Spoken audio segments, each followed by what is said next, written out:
Olá! Não é à toa que a faixa de pedestres na Abbey Road Street em Londres ficou imortalizada na capa do disco homônimo dos Beatles, de 1969. Foi na Inglaterra que ela surgiu. Primeiro em 1868, numa combinação entre faixa e sinal, e depois aperfeiçoada em 1949. Originalmente era azul e amarela, e 2 anos depois já fazia parte das leis de trânsito do país. Mas na história há registros de algo parecido há 2 milênios atrás, nas antigas ruínas de Pompeia. Na cidade italiana, alguns blocos de pedra em alto relevo permitiam que pedestres cruzassem as ruas a uma certa altura do chão. No Brasil, as faixas de pedestres entraram definitivamente na legislação por meio do Código Brasileiro de Trânsito de 1997. Vamos saber mais sobre isso no Preservar a Lei, que começa agora. Respeitar a faixa de pedestre é um ato de cidadania que preserva a vida e garante um trânsito mais seguro. A conscientização de condutores e pedestres ainda está longe de ser alcançada. É um desafio para as autoridades competentes, mas a capital do país mostra que é possível. Em Brasília, há mais de 2 décadas, o respeito à faixa é tradição. Desde que foi implementada por meio de campanhas educativas, houve redução de mais de 80% nas mortes por atropelamento no Distrito Federal. A prática foi instituída no ano de publicação do Código Nacional de Trânsito, que define as diretrizes para engenharia de tráfego e estabelece normas de conduta, infrações e penalidades para os usuários. O artigo 214 da lei diz que deixar de dar preferência de passagem a pedestre e a veículo não motorizado que esteja na faixa é infração gravíssima, com pena de multa. Segundo o código, mesmo que não exista faixa de pedestre, quem atravessa as ruas caminhando tem prioridade no trânsito e deve ser respeitado pelos motoristas. Para falar sobre esse assunto, eu converso agora com Roxane Ponzi, advogada especialista em Direito do Trânsito, e com Meli Malatesta, conselheira e fundadora da Cidade a Pé. Sejam muito bem-vindas ao Preservar a Lei. Eu começo agora com a doutora Roxane para falar para a gente sobre a faixa de pedestres que está na legislação brasileira há mais de 20 anos e por que de forma tão tardia, doutora Roxane? Primeiro, quero dizer que é uma honra estar aqui na TV Justiça e falando contigo, Andréia, e para tratar justamente de um tema como a faixa de pedestres, né, que muitas vezes fica relegada a outras situações, a outras sinalizações, como se fosse menos importante que as demais. Concordo que essa necessidade de haver um local específico para que o pedestre faça a travessia da via de forma segura. Aliás, né, fazendo um parênteses, aqui no Rio Grande do Sul a gente inventou, não é faixa de pedestre, aqui a gente fala de faixa de segurança, que muitas vezes de segurança não oferece nada, né? Mas esse local é muito importante que exista uma delimitação para que esse pedestre realize essa travessia de forma segura, né? Que ele seja visto e que não só ele seja visto, mas que ele também veja os demais atores desse local, por exemplo, os veículos. Por quê? Lá no artigo 29 do Código diz o seguinte: o maior tem que sempre cuidar do menor, né? Os motorizados dos não motorizados, e todos devem cuidar do pedestre. Então, um local específico que preserve essa segurança do pedestre ao fazer a travessia de uma via sem dúvida nenhuma, chegou tarde demais, né? Considerando que tu disseste aqui, 1868 já se falava de faixa de pedestres, né? E no nosso código ele receber toda essa atenção, demorou bastante tempo. Com certeza.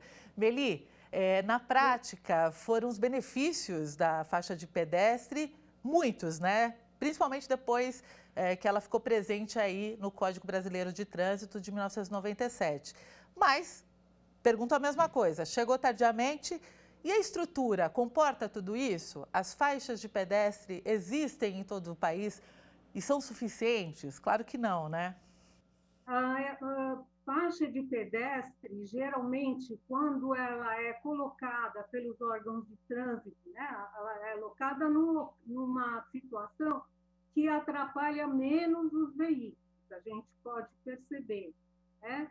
E nem sempre ela coincide com o local onde as pessoas que estão caminhando querem atravessar, certo? Então, E a gente percebe, mesmo com esse código que começou a cuidar da faixa de pedestre, uma série de contradições, né? Como a doutora Roxane falou, no parágrafo 2º do artigo 29, onde fala que todos são responsáveis pela incolumidade do pedestre, ao mesmo tempo se fala que o veículo ele só deve parar quando ele vê um pedestre sobre a faixa. Muitas vezes, né, ou quando vê o pedestre iniciando a travessia, né, na faixa. Muitas vezes o pedestre nem consegue iniciar essa travessia, tá certo? Porque não há brecha no trânsito para ele começar. Então, o que acontece? O pedestre ele não confia muito na faixa de pedestre, né? Ele prefere atravessar no local onde ele acha mais seguro, ou no local que está na continuidade do caminho dele, que às vezes não é onde está a faixa. Bom, vamos falar sobre isso num exemplo que deu certo. Brasília é um exemplo que deu certo, tanto para os motoristas que aprenderam a respeitar as faixas, quanto para os pedestres que transformaram a utilização num hábito, um gesto, erguendo a mão. Elas chegaram com a lei, mas as campanhas ajudaram na conscientização da população. O pontapé da capital do país foi a campanha Paz no Trânsito em 1997. Respeitar a faixa é simples. Quem dirige para, o pedestre usa. Olha só, ele para, ela dá o sinal de vida e usa. Boa, colega! Ela para, ele segura no pulso da netinha, que gracinha, e usa. Eles param, elas e o totó usam. Já ele para e depois usa. E ela usa e depois para. Às vezes você é quem para, às vezes você é quem usa. Em todas as vezes, respeite a faixa. Detran DF, com você na direção certa. Em 97, com a implementação da própria fiscalização, onde mostrou a obrigatoriedade, até porque já existia no código essa obrigatoriedade, nós criamos então nesse período, até para minimizar as pequenas colisões que estavam ocorrendo, o gesto que é o de sinal de vida. Esse gesto também foi estudado em vários países e o Distrito Federal trabalhou com essa referência de criar um gesto onde a pessoa pudesse indicar sua intenção. Então ele estaria de frente para a via, indicando a sua intenção para o condutor. Ou seja, a questão do ver e ser visto. Um trabalho grande que nós realizamos em Brasília foi justamente a grande referência do pedestre não entrar, de certa forma, de uma vez na faixa. Nós sabemos que a partir do momento que o pedestre está sobre a faixa, cabe a ele o direito e os condutores têm que parar. Mas nós sabíamos também do risco. Às vezes uma criança menor ou uma pessoa de baixa estatura entrar de uma vez na faixa pode não ser visto. Então a gente criou o gesto com essa referência, do ver e ser visto. Então o gesto ele dá essa orientação e ao mesmo tempo os carros param. Então com esses trabalhos educativos nós sensibilizamos primeiro a comunidade, até porque nós quebramos um grande paradigma da questão do poder da referência do automóvel. Algumas pessoas, condutores, acham que tem o direito, eu estou de carro, a pessoa está a pé e tem que esperar. Com o resgate da faixa de pedestre, nós quebramos todos esses paradigmas.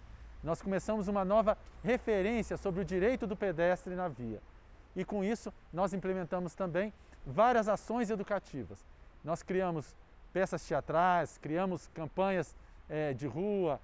Nós temos hoje na cultura dos jovens já essa referência, até por conta de serem crianças e terem tido essas orientações na escola.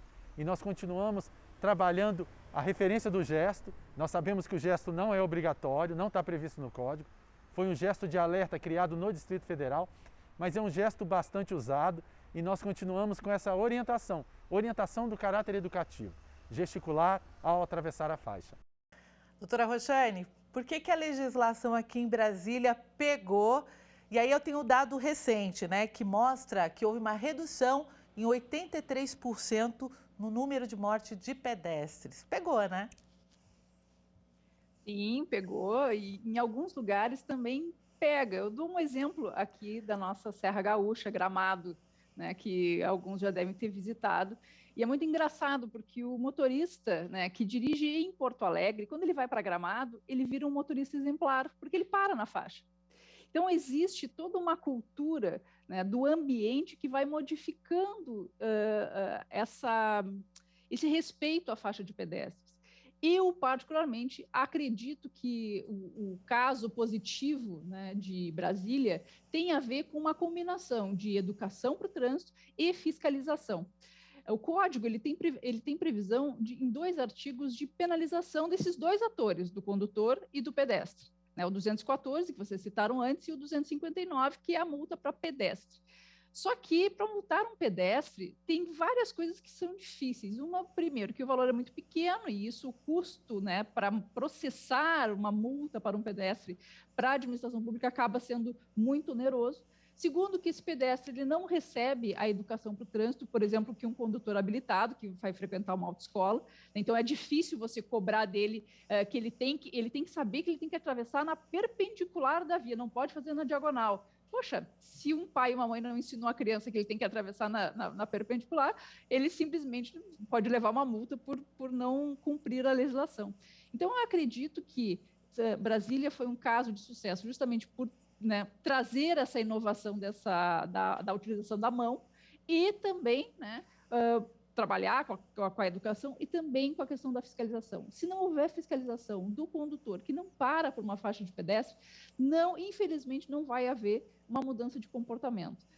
Meli, Brasília, como a gente pode reparar, né, a gente está aqui, inclusive, né, na capital do país.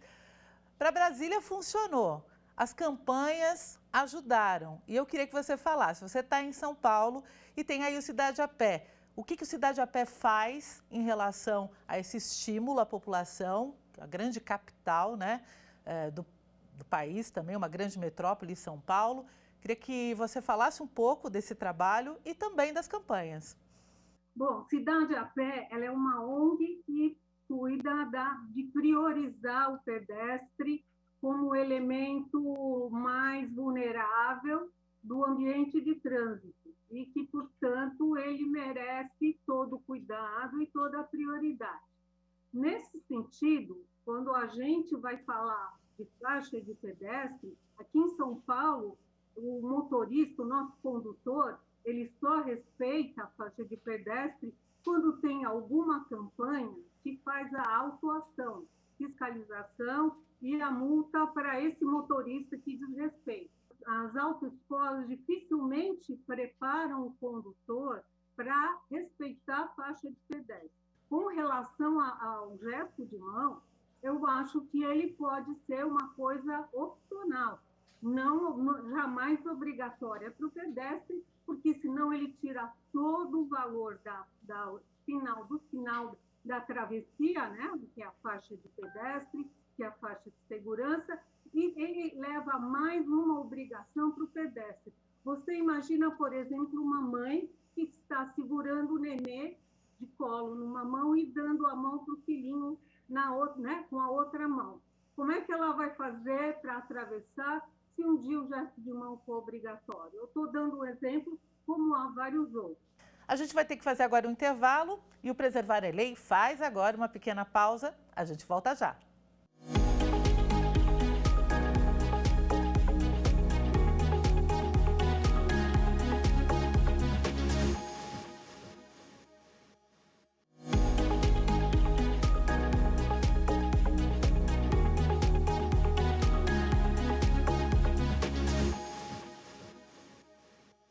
Preservar a Lei está de volta e o assunto hoje são as faixas de pedestres. O ano de 2020 foi o último da década de ação pela segurança no trânsito. Lançada pela ONU, Organização das Nações Unidas, o Brasil é o terceiro país do mundo com mais registros de mortes no trânsito. A meta fixada pela ONU previa uma redução de 50% no número de vítimas fatais no trânsito brasileiro, mas o país alcançou 30%. Vamos assistir agora a uma campanha realizada pelas autoridades de trânsito em Paris, na França, em 2017. Ela mostra pedestres atravessando a faixa. Um outdoor com câmera com sensor de movimento é acionado quando eles cruzam a faixa no sinal vermelho. Os pedestres desobedientes levam um susto com o som de pneus cantando. Logo depois, eles veem a própria foto do rosto de pânico estampado no outdoor com a legenda: "Não olhe a morte de frente, verifique as luzes e atravesse com segurança." Vamos assistir. « 1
Beli, esse vídeo realmente é chocante, uma forma traumatizante para tentar educar. Esse tipo de campanha funciona lá fora e funcionaria no Brasil? Bom, eu sou totalmente contra esse tipo de campanha, porque ele vai contra a prioridade que tem que ser dada ao pedestre, né? Então, antes da gente culpabilizar o pedestre, mesmo quando ele não aguarda a vez dele andada pelo semáforo para atravessar, a gente precisa analisar as condições que fez com que ele tivesse essa atitude. O tempo de espera é prolongado. Se eu for jogar para o exemplo brasileiro, né, é só você pegar a resolução 483 do CONTRAN, que estabelece o manual de sinalização semafórica, é muito comum com que o pedestre esteja submetido a 120 segundos ou 2 minutos de espera, até numa travessia em 2 etapas. E o tempo dele de travessia, de acordo com esse manual, é de 4 segundos de verde e um resto vermelho intermitente. Isso contraria o parágrafo único do artigo 70 do manual, que institui que na mudança de semáforo, o motorista tem que aguardar o pedestre retardatário terminar a travessia, para que o pedestre realmente exerça o direito dele de caminhar com um tipo de prioridade que é não só garantido pelo Código de Trânsito, como pela Lei Federal de Mobilidade Urbana também. Enquanto ele não tiver definitivamente essa prioridade, não vai adiantar nada. Tanto que a década de trânsito, né, passou, o número de acidentes continuou, vai haver uma outra década, e se a gente não mudar a mentalidade de jogar a culpa no pedestre, nada vai mudar, a gente vai ter mais uma década perdida. Doutora Roxane, a ONU estipulou essa meta, né? O Brasil ficou abaixo, mas acho que a pandemia ajudou um pouco a fazer com que as pessoas meio que desaparecessem das ruas e acabasse baixando forçadamente a isso. O que a gente pode fazer para atingir essas metas de segurança e o que essa legislação estabelece, como as Nações Unidas aí colocou como meta? O Brasil consegue chegar lá? Na verdade, tudo tem a ver com uma vontade política, né? O trânsito nada mais é do que investimento. A gente precisa pensar quanto custa todas essas vidas perdidas, e não só a vida da pessoa em si, mas de toda aquela camada social que está em volta, né, que vai sofrer com a perda desse ente. Quanto custa essa vida, né, em detrimento de um investimento pesado em educação? Né? Eu sempre gosto de fazer a comparação entre o trânsito, né, e, por exemplo, álcool, né, não beber e dirigir, e, por exemplo, não fumar em espaços públicos. Vai dizer que hoje alguém tem coragem de dentro de mesmo que seja de um ambiente fechado, acender um cigarro, ele vai ter uma pressão social para que ele apague aquele cigarro. Né? E o que está faltando? Está faltando educação forte, ostensiva para a população, para que o entorno force atitudes adequadas no trânsito, né? Preservar a vida, não só a sua, mas do outro que faz parte também dessa engenharia, né, que eu digo que é o trânsito. Então, nós estamos entrando aí numa nova década, né? Os números não foram aquilo que se gostaria, obviamente.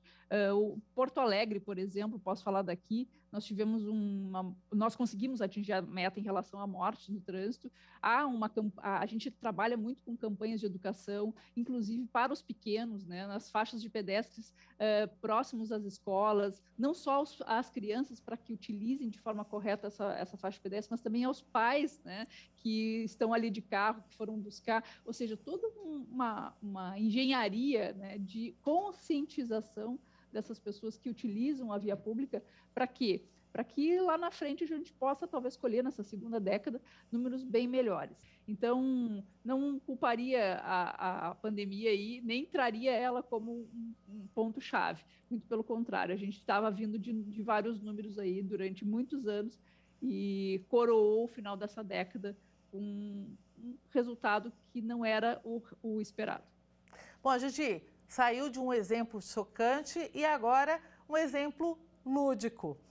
Uma informação, no mínimo, curiosa. A maior faixa de pedestres do país, com 40 metros de extensão, foi liberada para o uso de pedestres. Ela fica no centro de Fortaleza. Além da faixa de pedestres, a ação amplia a área da calçada com o uso de cores que chamam a atenção, dando mais segurança.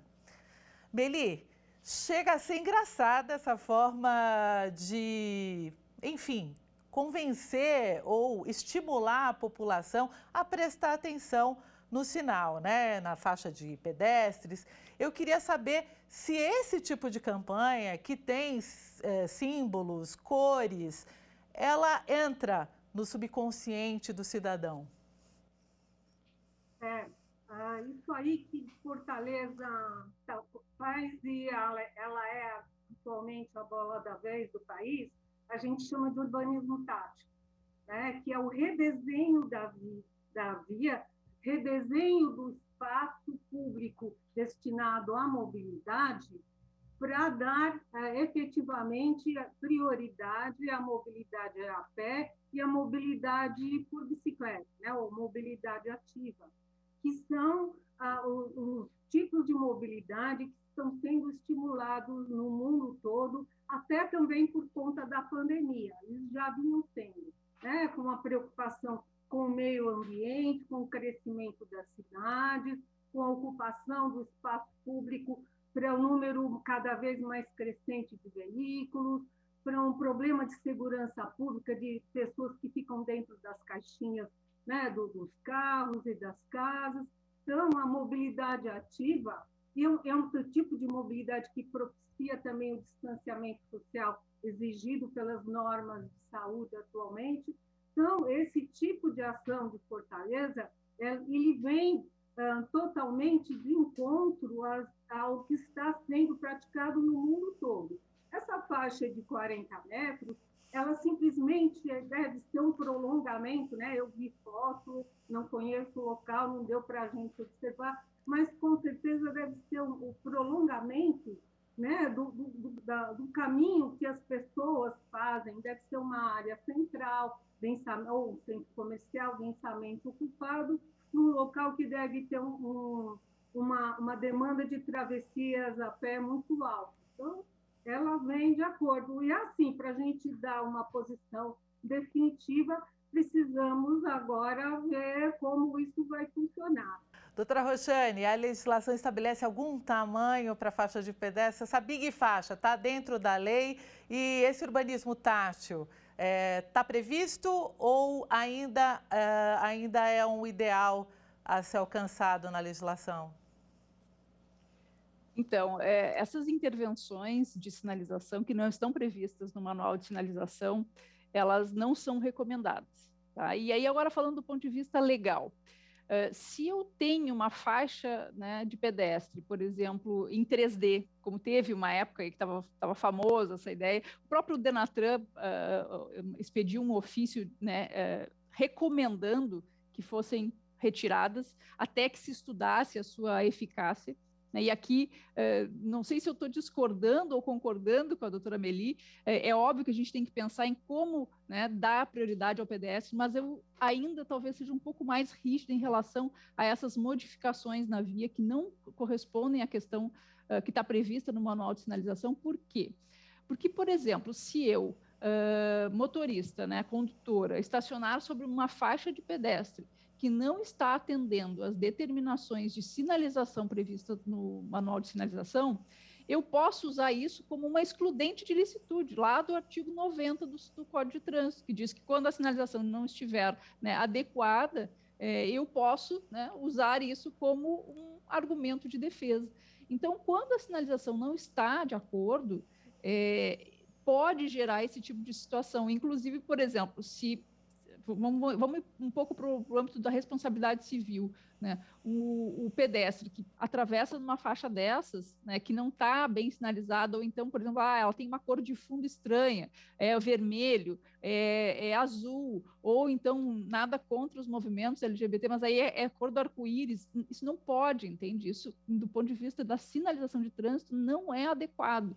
E isso pode, numa situação de um sinistro de trânsito, pode ser utilizado, né, como uma forma da pessoa fugir à sua responsabilidade. Por exemplo, atropelou, né, levou a óbito. Aliás, tem inclusive as agravantes do artigo 298 do Código de Trânsito, né, que fala que se atropelar sobre a faixa de pedestres, isso pode ter aumentado, agravada a pena criminal, né, no caso. Então, quando acontece uma situação dessas com uma sinalização inadequada, isso pode ser um furo, né, utilizado aí como uma forma de livrar a pessoa, e toda a sociedade perde. Por quê? Porque quando a gente não penaliza o responsável, né, acho que há uma sensação, um sentimento de impunidade. A gente tem cidades importantíssimas, Nova York, que adotou isso há uma década atrás e deu certo, foi certo. Então, eu acho que está na hora de se rever essas questões. E como toda sinalização, a gente estabeleceu um padrão para que esse tipo de intervenção, além de ser bem aceito, porque tem toda a participação, o urbanismo tático, tá bom, Andréa? Então, tem toda a participação da população, uma coisa que vem dado certo, que tem melhorado a segurança dos locais onde ele tem sido aplicado. Isso é uma experiência que veio de outras cidades e aqui também tem dado certo. É uma hora dos especialistas sentarem e discutirem e normatizarem essas práticas, como sinalização. A gente espera isso. Infelizmente, Meli, Roxane, nosso tempo terminou. Eu agradeço a participação de vocês. E é isso, gente. Preservar a Lei fica por aqui. Acompanhe nossa programação no site da TV Justiça e também no nosso canal no YouTube. Até a próxima!